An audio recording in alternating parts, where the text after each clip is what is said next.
Hi, I'm James Gardner, host of Your History, Your Story, a podcast for anyone who loves hearing fascinating tales about remarkable people, intriguing topics, and significant historical events. Our hope is to inspire you to uncover and share your history and your story.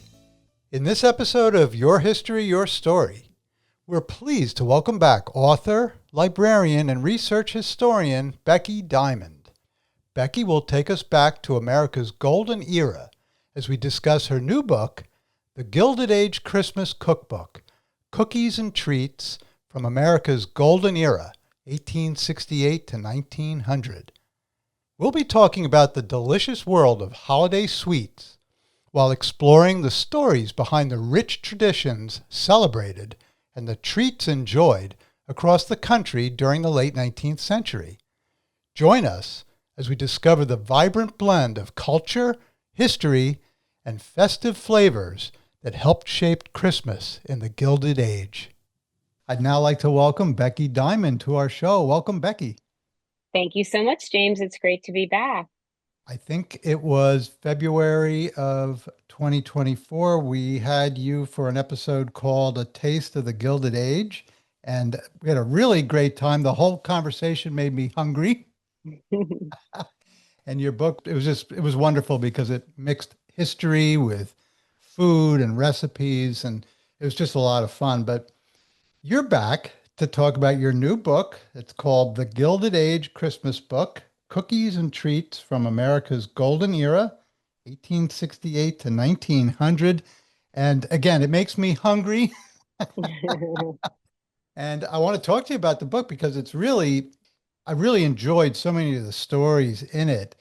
But before anything else, I just wanted to talk to you about your background. Just for those of you who may not have heard the first episode, could you give us just sort of a brief bit about your background?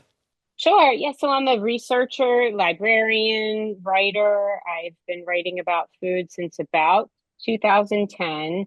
My background is in journalism. I got my bachelor's at Rider University, and then I went to Rutgers to get my master's of library studies. So that's how the library piece fits in. And it really does help to tie those two things together because I love doing the research and then writing about it. And I love history. And I always tell people there's so much history you can learn through food. And these are the things that I think really interest people, why we ate a certain way in the 19th century, what foods were they eating and why, and what foods weren't they eating because they didn't have access to them. All of those things tie together. And I think it's just important to talk about and also how traditions evolved over time. And that's how this book kind of came about because many of the holiday traditions that we follow today really originated in the Gilded Age or really became so much more widespread and popular. Yeah, and given our name, Your History, Your Story, I love stories. And how many stories in the history of mankind have been told around the dinner table? True. That is very true. Absolutely. Yeah, now in the beginning of the book, you give a dedication for my parents who always made Christmas special. I wanted to start with that. Can you tell us a little bit about kind of you growing up and how your parents made Christmas special? Yeah, well, the main thing that I always remember is we would sit around the piano and sing Christmas carols. My mom and dad both played the piano a little bit. My mom was the best singer in our household, and we would just sing carols. We would always look in the sky to see if we could, inevitably there'd be a light that we could say was red, and that was Rudolph's nose. He was coming along, the way. And then at some point, my dad would sneak outside and we had a set of sleigh bells that were my grandfather's and he would be out there ringing the sleigh bells and man would we hightail it up to bed because if we weren't in bed Santa wasn't going to come and that just always was the highlight of my youth and then of course waking up Christmas morning to see all those presents and we didn't have a huge amount of money, but my parents always made sure that, we just had things, that we wanted. And had the Christmas stockings and a great breakfast, and it just was such a lovely time. So beyond breakfast, were there a lot of different creations of food dishes? Yeah, I mean, it depended on where we would go for Christmas dinner. Sometimes we would have it at our own house. Sometimes we would go to one of my grandparents' houses. So it really depended on where we were. But, lots of cookies, cakes, there would always be some kind of roast for the meal and, things like cranberry sauce and sweet potatoes, similar to the Thanksgiving meal. But all of these treats, many of them that I list in the book were things that I grew up with, and some of them are exact family recipes that have been handed down in my family over the years and date back to the Gilded Age.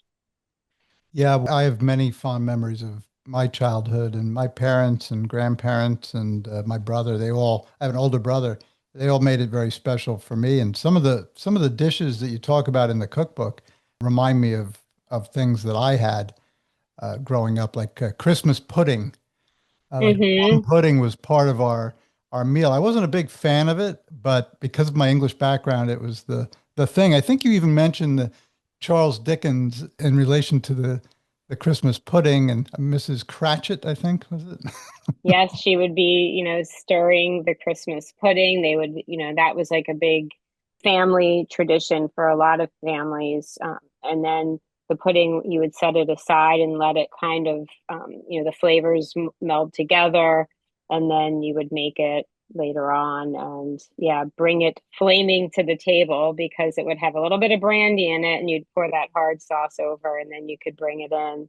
But yeah, even families that didn't have a huge amount of money would have a Christmas pudding typically, especially in English tradition. And then it just really carried over into America. And I know that's something that it's just not a flavor that people prefer today necessarily. But yeah, we would have that too, sometimes the plum pudding. And then just making all the Christmas cookies too. I remember doing that with my mom, getting out all those Christmas, the cookie cutters. We loved that, just getting them all out and looking at them and choosing them for the, rolling out the cookies and all of that. I love the fact that the holidays could be such a family time together. And I still do it with my own daughter who's 24. But she and I make a gingerbread house. We make cookies together and decorate them. And it's just so much fun. Yeah, I remember with the Christmas pudding, I remember my mother used to make this almost like liquefied vanilla pudding, like hot vanilla pudding, like Hmm. custard sort of thing, and then she'd pour it over it, and that made it more palatable for me.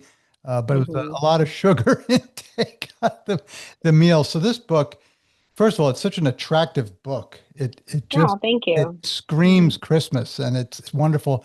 So let's talk about the Gilded Age. So there's a lot of people talking about the Gilded Age now. You've got that program that came out, that series, The Gilded Age, which Kelly and I fell in love with it. We were binge watching it, and we just watched the newer season. There's a lot of talk in that era.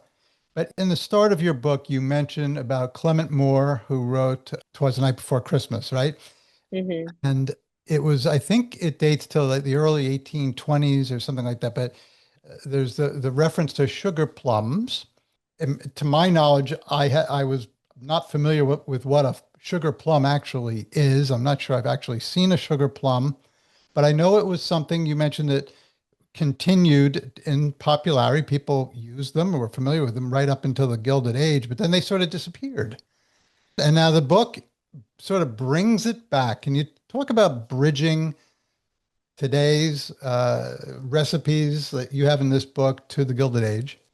Sure. Yeah. I mean, what I did for this book and for my other, just the Gilded Age cookbook that came out 2 years ago, for both books, I take historic recipes and update them for modern ingredients, measurements, you can't just take a recipe from, say, 1870 and think it's going to turn out the same way because number one, they wrote it out often in paragraph form.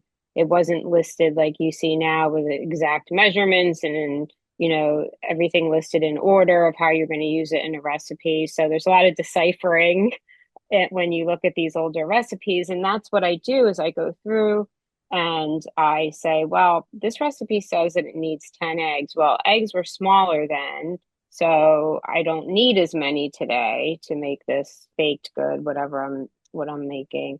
So there's a lot of things like that that go into it. Baking soda and powder were newer in the Gilded Age, so their concentrations were a little bit different. They're chemicals, ideally. So you just have to kind of tweak and play around with different formulations. I mean, baking is a science, as a lot of people know. So it helps to look at a more modern recipe and kind of then go back in time throughout, even through the early part of the 20th century and just see how things evolve over time. And sugar plums are something that really did evolve. They're not sugar dusted plums, as people might think.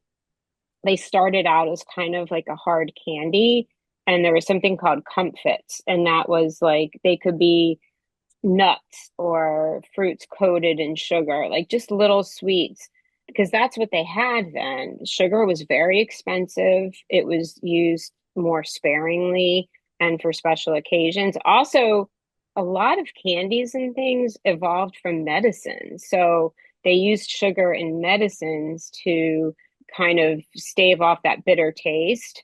And so, you think today cough syrups and things like that, like that's how a lot of these sugar confections kind of came out of that. People tinkering around with these flavorings and sugar ingredients and things. And then sugar plums eventually evolved into where they would use more nuts, some dried fruits when they got access to more dried fruits. And this started in the medieval times and then just kept evolving. And then eventually it's really the recipe I have is you grind up nuts, some dried fruit, then use some confectioner sugar to help bind it together, along with some brandy, which also serves as a preservative as well as a flavoring. If you wanted to make it alcohol free, you could just use apple juice or something. That's fine. But and that's all. And you roll it up, dust it in confectioner sugar, and then you have your sugar plum. And back then they would actually use it as a decoration as well, where you could hang it on the Christmas tree or just hang it up somewhere in the house. It looked pretty, or give them as gifts. So a lot of these cookies and things they were making were also decorative as well. And where did you find all these recipes that go back to, that Gilded Age? Sure. So as a researcher, Huh? I have access to things. In my day job, I'm a business librarian at Rutgers University, so I have access to really great resources, but there's also free resources. So Google has been scanning books for years now and uploading them. As long as they're 100 years old, at least they're out of copyright. So they've been scanning books, and you can go there, and I found a treasure trove of information there, because not only books, but they have things like Good Housekeeping magazines from back then, or other ladies magazines. I do subscribe to newspapers.com, and that's helpful to get newspaper articles too. And then just great resources like ProQuest and other databases that have, again, these old historic, definitely magazines and other resources, and also looking through manuscript cookbooks as well. To do that, you often do have to go to a site to do that, but a lot of that's been scanned in too. So there's so much more available online today than when I first started researching food, which is great. Yeah, so you're taking these old recipes and then you're sort of converting them to, given what we know about modern day implements and processes and things like that, you've converted it to an actual step-by-step cookbook for us today. But you've Right. also done a lot of research into, basically what are some of the traditions that these foods circled around, and that really beefs this book up for me. No play on words there with food, but Yeah. it really struck me because you talk about traditions. So in the Gilded Age period, you're talking about from what I know of it, there was a large influx of immigrants from all over the place, and they brought with them their traditions. So, could you talk to me about what sort of inspired you to bring that piece of it in, and how did you research those traditions? Yeah, I mean, just going back and reading other books and articles, from the time frame really helped give me that in-depth information that I needed to focus on how these Christmas traditions really came about. And also just knowing in my own family, like, my heritage that we date back pretty a long time here in America. So just kind of listening to family lore over the years and how things were celebrated, that was really helpful.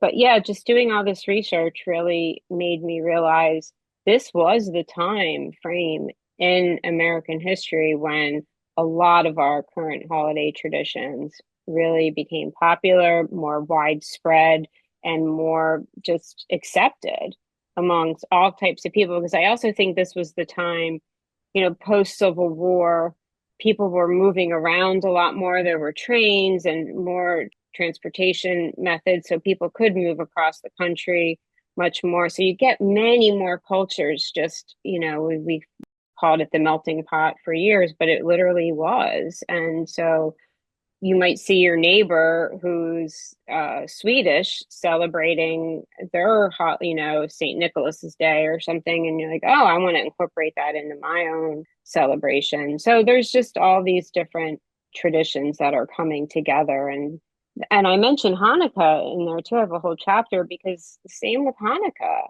it became way more widespread because a lot of Jewish people were saying, hey, all these holiday traditions, we want to celebrate something and be festive. And then Hanukkah just was the holiday that fell in December. So it became much more prevalent in the Gilded Age.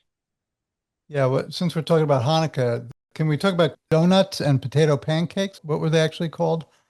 Yeah, I know. And I'm not going to pronounce it's sucanat or something is the jelly donuts.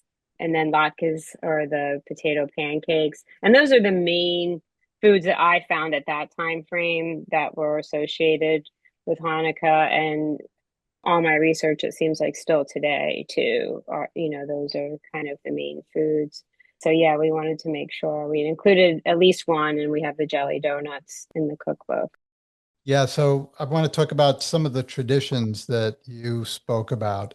First of all, you mentioned about the history of cookies and cookie baking and some of the Mhm. traditions. Can you talk about cookies a little bit? Yeah, I mean, I think in America, many of them were brought here by the Dutch settlers, especially in New York. And, they just, and I won't pronounce it correctly either, it's cookie or something is how the word originated. And it just really spread throughout New York and then up and down the East Coast. And then other cultures also brought cookies from Scandinavia, then Germany. There was a big tradition too, and then some from England. So they all kind of came together and they all had a spin on, especially like ginger, like bread types of cookies. Some would incorporate honey, some would use brown sugar, some would use white sugar if you could get it. Molasses was a big ingredient. So each culture had a slightly different spin. Pepper nuts are a type of cookie that, and so honestly, some of these ginger cookies would have a little tiny bit of black pepper or red pepper. So you had that spice in addition to the ginger, cinnamon, nutmeg, all those spices that you think about that usually go with sweet foods. So all of these cookies kind of came together and evolved into what we see today as gingerbread and spice cookies, all of those things. Yeah, you mentioned a tradition they had, I think, in Germany called Belschnickeling, and the Hmm. young people, I guess, they would entertain and sing to people during Christmas, and they would deliver cookies. And it's funny, the word Belschnickel, believe it or not, I'm actually familiar with it because we go every year to a place called Quiet Valley. It's in Pennsylvania. And Yep. Okay. I don't know if you've ever been there, but it represents an old German farm from the 19th century. And at the end, there's somebody called the Belschnickel, and it's this kind of an old man dressed up in his fur coat, and he's kind of cranky, but he throws candy out to the kids at the end. So, and at the end, we go upstairs, and they hand out gingerbread cookies.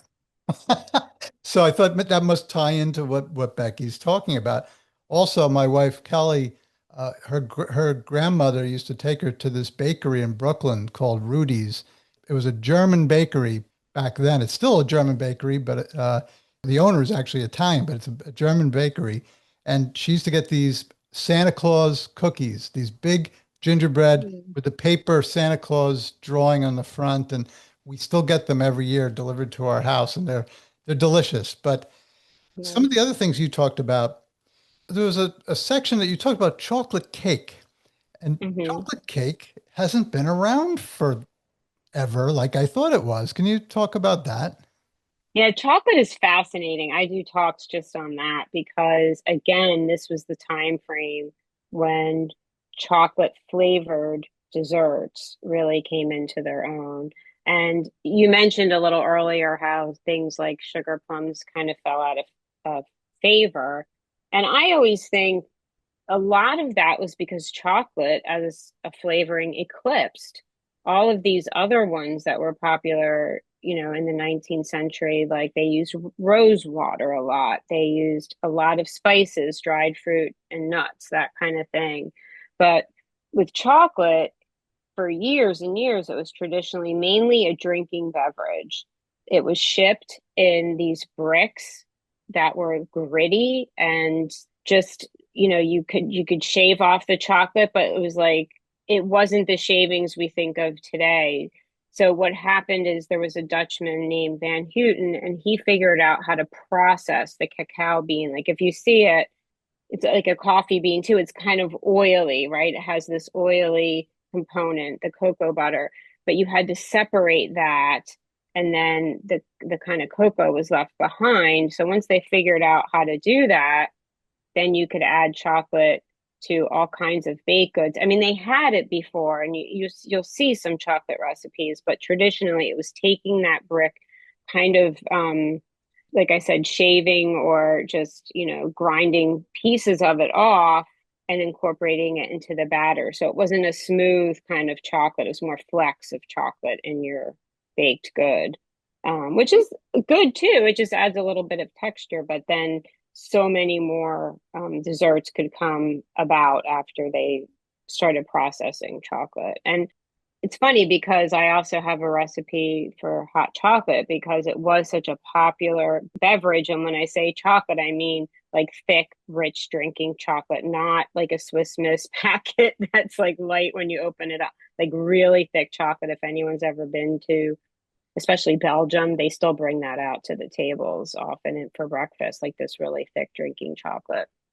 So, chocolate cake, really later in the Gilded Age, it did come about, and you started to see it on Christmas menus. And that's why I incorporated a recipe. And then, even they would say midnight cake or devil's food cake, which is the really deep, rich cake. And sometimes that was because they would add some molasses to make it even darker in color. And also, the baking powders at the times could sometimes react with the chocolate and almost make a reddish tint. And they think that could be one way red velvet cake originated. So you start to see that too. Yeah, and you talk about this thick chocolate, and I think of the Gilded Age. A lot of men during the Gilded Age have those big mustaches, and they came up with a solution for that, didn't they? Yes, they had mustache cups. I have mine downstairs. I should have brought it up to show you, but it's in a picture in the book here. So yeah, it has a little rim so that when you drink, your mustache would not go into your hot chocolate or coffee or tea or whatever you're drinking. Yeah, absolutely. Yeah, and I see something about chocolate wine? Yes, and that's Sounds delicious. good. That sounds so good. Yeah, and they usually made that with some kind of port wine or sherry, and then it's just you just add melted chocolate in with there, and it's just so good. And some cornstarch so it thickens up. So it does thicken, and so I always tell people if you're going to let it stand any length of time, stir it a little more, or even add some more liquid to it. But it's delicious. It's actually really good over ice cream if you want that. That sounds so good. Just back on cookies for a second. Did the cookie cutter come into play during the Gilded Age? Is that when that started to be used more?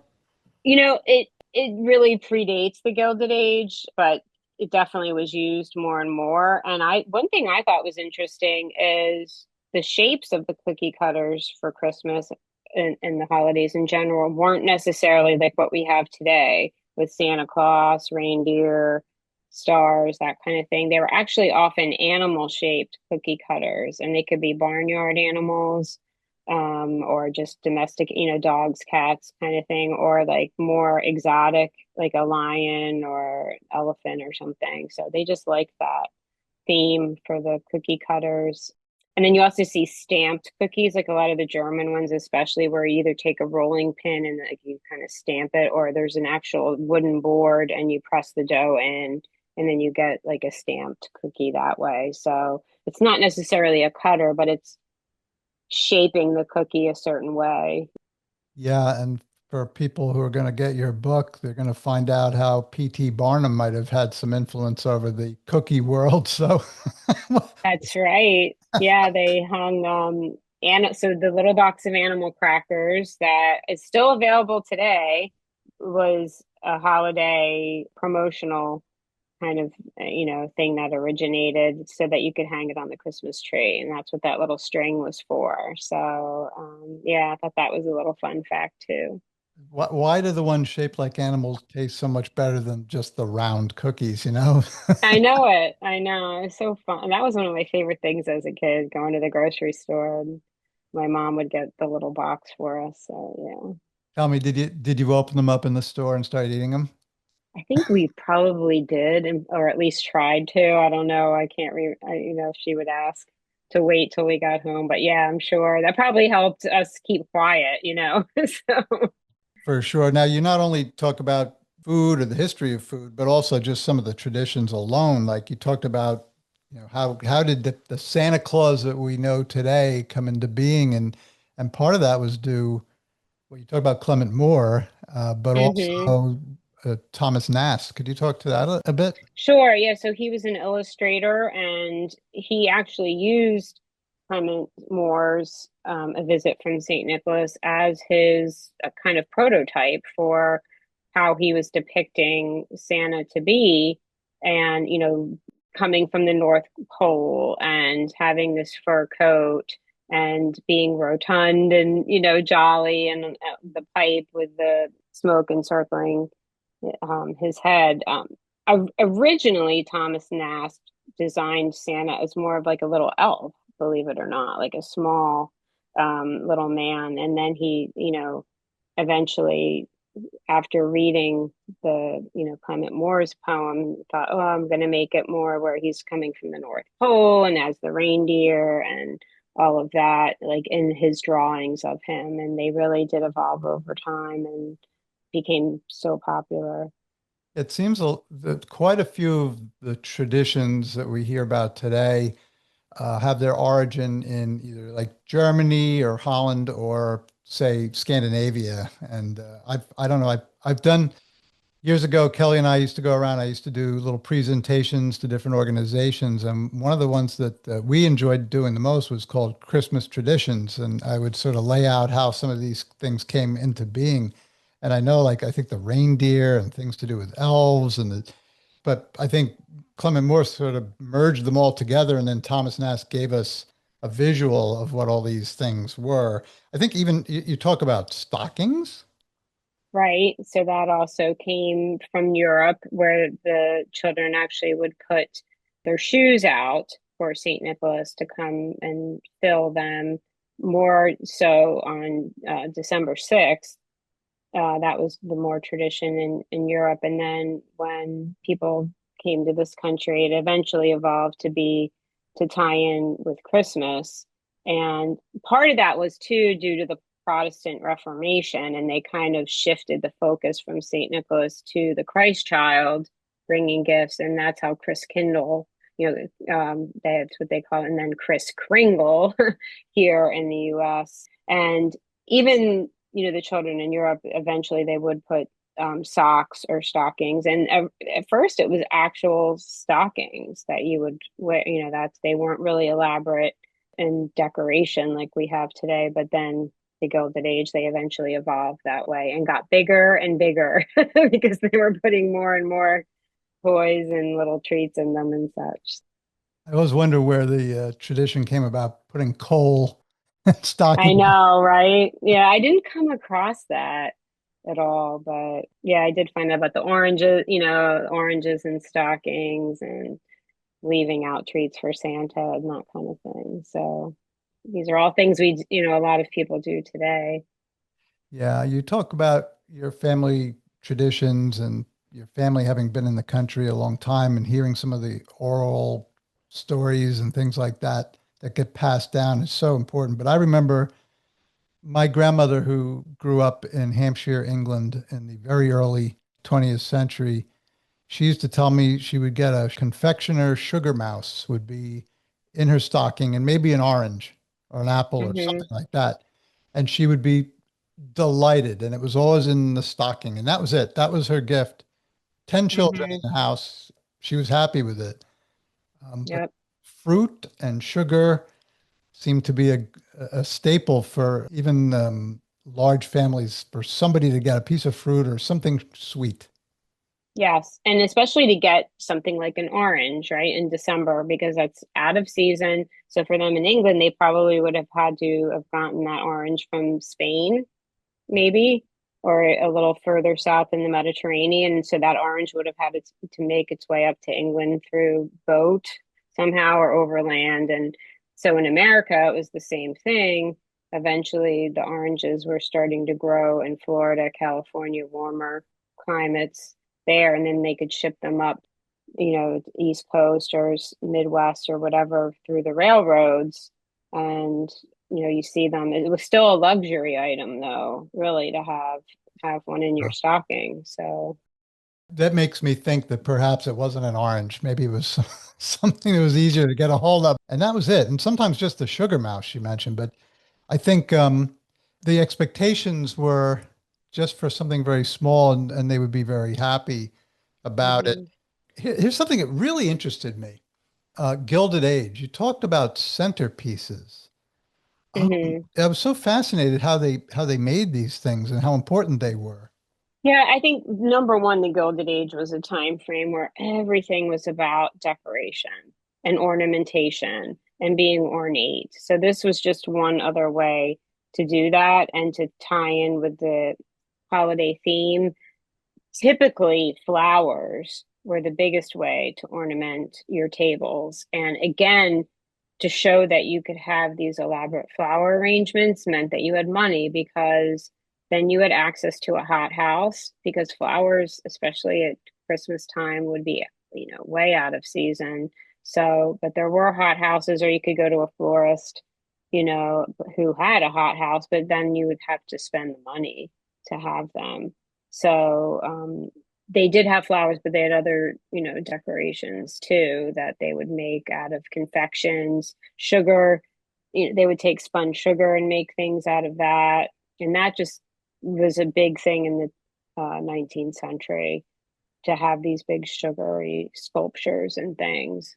Yeah, they worked with what they had, and this thing I remember when we were researching it for when we were giving those talks. But I remember the story about Christmas cards, and you put that in here too, and it was kind of ingenious. And now, frankly, I don't know about you. Not too many people send Christmas cards anymore. I don't know if they're still in style. People still do it. I know we used to sit there sometimes for like 2 days. My wife would be writing them out. I'd be looking the envelopes and all that. It was a big thing. It seems to be fading, but the beginning of Christmas cards. Are you able to talk about that?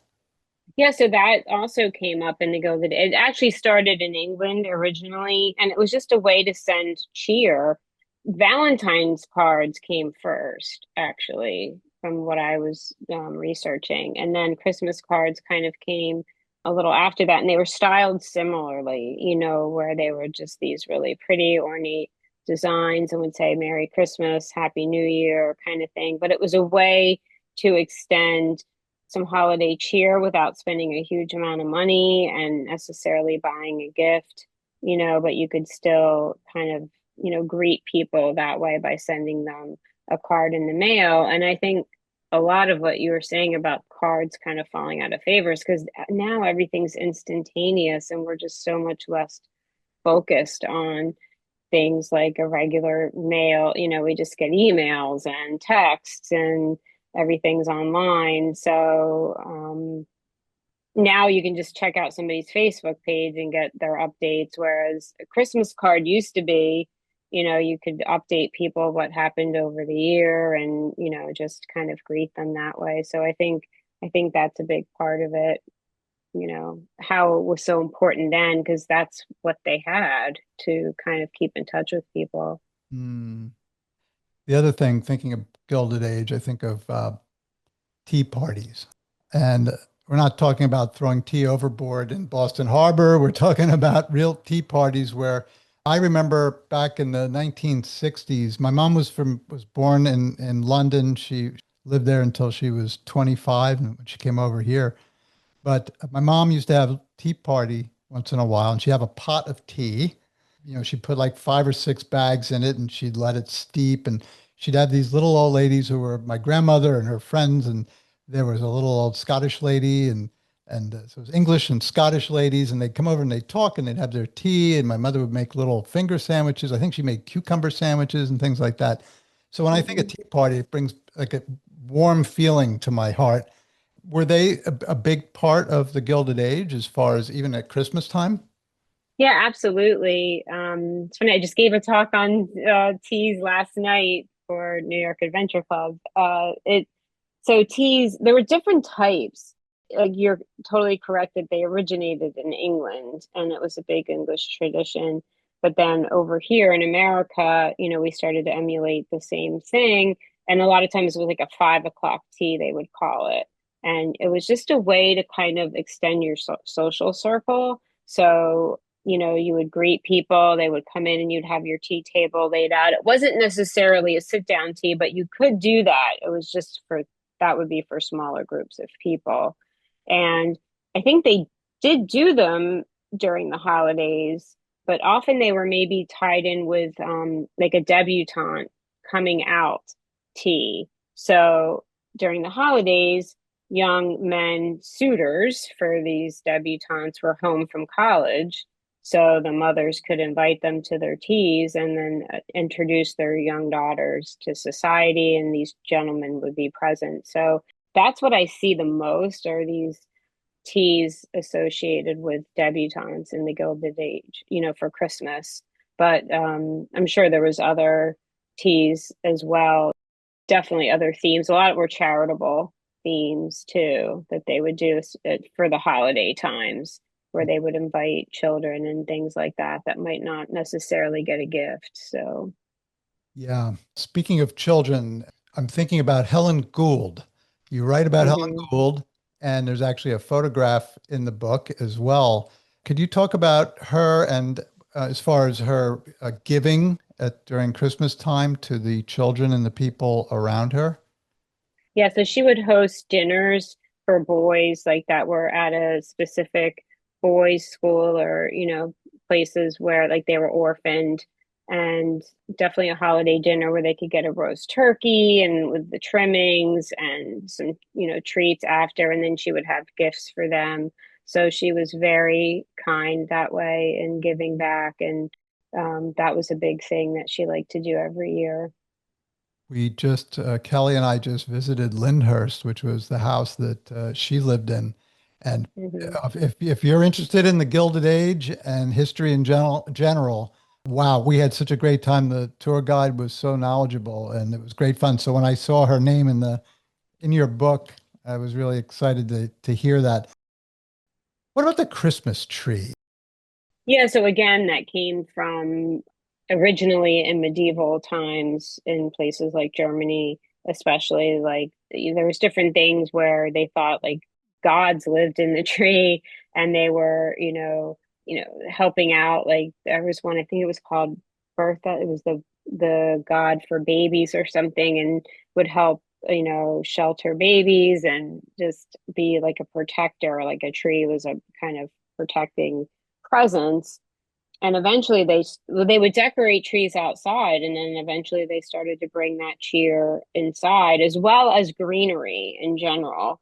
Like it was just thought to be very like much of a welcoming presence. And you can imagine, like I know for myself, I don't like when things get really bleak outside in the winter. So if you can bring light in, some greenery, color, it's just really helpful. And I think they thought the same thing. And then that tradition eventually carried over to America. Part of that, when Queen Victoria, she married Prince Albert, and then, he was from Germany and they had a Christmas tree. So British folks saw that, and then that tradition kind of came over to America. Plus, all the Pennsylvania Germans, we think of it as Pennsylvania Dutch, but they were really German, many of them here a little bit west of me when in Pennsylvania and Lancaster and such. They had, those German traditions as well, and kind of spread them through the country. What do you think you would have seen on a average Gilded Age Christmas tree? Well, for one thing, something I hope we don't see today are real candles. So they would Could light go up. wrong, right? Yeah, real candles, and they would even have water nearby in case they needed to put out the fire. But yeah, some of these really tall trees would have like hundreds of candles. They also used a lot of edible kinds of ornaments, like you would see the strings of popcorn and cranberries, as well as cookies you could hang on the tree, the sugar plums, like I said, even fruits and nuts, that kind of thing.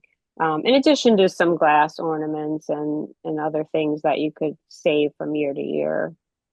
My mom told me that as a little girl, now this would have been the 20s and 30s, that their tree actually had little candles that they clipped on their tree in London.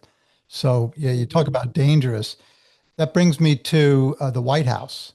So first Christmas tree in the White House was Benjamin Harrison, and he did not have electricity yet, although eventually they did get it during his time in there, but he did not want to put electric lights on his tree. So, but he did have a really nice tree. Back then, trees were often set on like a table. So that's how he did it. And it was for his grandchildren that he really wanted to kind of, celebrate with them and see their faces and provide some joy for them. And their friends could come in and look at the tree when it was all lit up with the candles and that kind of thing. So, yeah, he was the first to do that. now here's my opportunity. So I've mentioned this, I think, on some other Mhm. podcasts that I'm a trustee for the Grover Cleveland Birthplace Memorial Association here in Caldwell, New Jersey. And that brings up Grover Cleveland. Was he the first president to actually have electric lights on his tree? Yes, he was. So he was much more into the newer technologies, as was his wife Frances, because she was very young, as you know. So they embraced electricity in the White House. I mean, electricity arrived, earlier, and Benjamin Harrison could have used it, but he opted not to. But the Clevelands embraced it, and they had red, white, and blue electric lights on their Christmas tree. Yeah, and I understand that Francis used to enjoy bringing people into the White House and celebrating people who maybe may not have been able to afford things for themselves.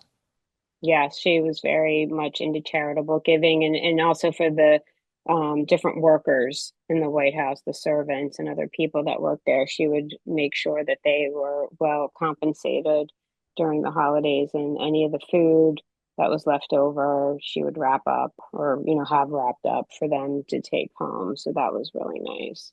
Yeah, just a couple things that I just wanted to mention that tickled my appetite were there were so many, but just a few. One of them was pumpkin custard. That just sounds so wonderful. Scottish shortbread. I love shortbread. It is, I could just, I could just eat it all the time. It's one of my favorites with a cup of tea and you just dip it in the tea and that's wonderful. Hmm. But the thing that I wanted to talk about was your book, just it's a beautiful book. Thank you so The, much. the Yeah. design on it. But tell me about the process of just the graphics on it, the photographs, the staging of the chinaware and the presentation of the food and the furnishings and some of the old illustrations that you were able to find. What was the process, at least, of setting up the staging of the food photographs? Yeah, so that is a process. And I have to say, I know people have commented that they would have loved to have seen a photograph with every recipe, but it's just, and I hate this, it's an exorbitant cost to do that. And I mean, I would love it too, but it's just so much, especially for us, because like you said, we're using this old china, we're staging everything, and just to set up a shot takes such a long time. So the china, all the props, I call them, are authentic, either in my own family or I've borrowed them from other people.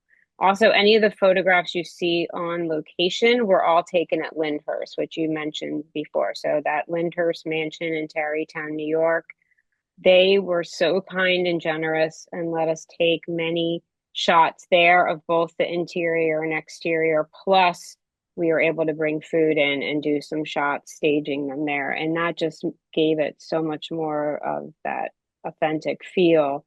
And they were decorating for Christmas at the time. So it just turned out so perfectly. But then other shots were done in the photographer's studio. So I worked with a photographer and we staged things. I had I have a food stylist friend, Dan Macy, but unfortunately he fell ill. So he kind of consulted with me on some things and helped out in that way and wrote some sidebars.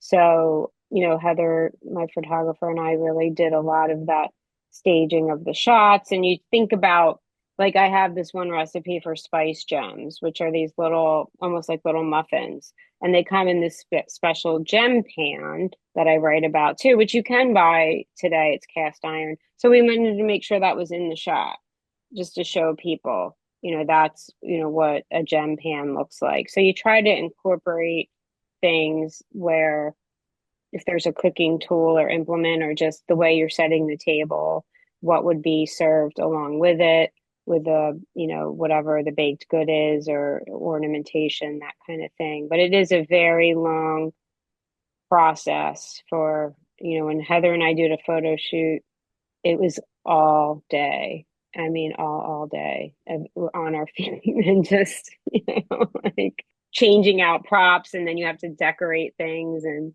all. And also just a shout out to, I have a friend, Terry, whose daughter Marissa Silva is a fantastic cookie decorator, and she decorated a lot of the cookies for me. So she did a fabulous job with that. They were photo ready, I'll tell you. Any place that has that deals with any kind of Gilded Age history, from or 19th century in general or early 20th, any museum types of places would really benefit from having this book in their gift shop because it just takes me back to an era that why are people so interested in the Gilded Age show? Because there's something charming, there's something exhilarating about it. And I mean, some of it is just like, whoa, the wealth that's seen, but there's a lot of things that came out of it that we do today. And I think getting these recipes converted into modern day equipment and ingredients and processes and all that is really something that is great to have, particularly at Christmas time, because what an interesting thing to all of a sudden serve your family this cool chocolate wine. Mm-hmm. What's this? And it's something that I think everybody should really look at. And what a beautiful book. I can't say it enough. Colorful and I think it's a great gift for people as well. Thank you. Yeah, no, I appreciate that. And a lot of the images. So, again, a shout out to the New York Public Library. They have a lot of images on their website, as does the Library of Congress, that are freely available to use. So that was really helpful to get some of these images. And then just the publisher, their designer really did a great job on the outside. And yeah, I appreciate all of that work that goes into it. It's a big project, like not only are you the author, but like I'm the project manager for this whole thing, that people don't necessarily think about everything that goes into it.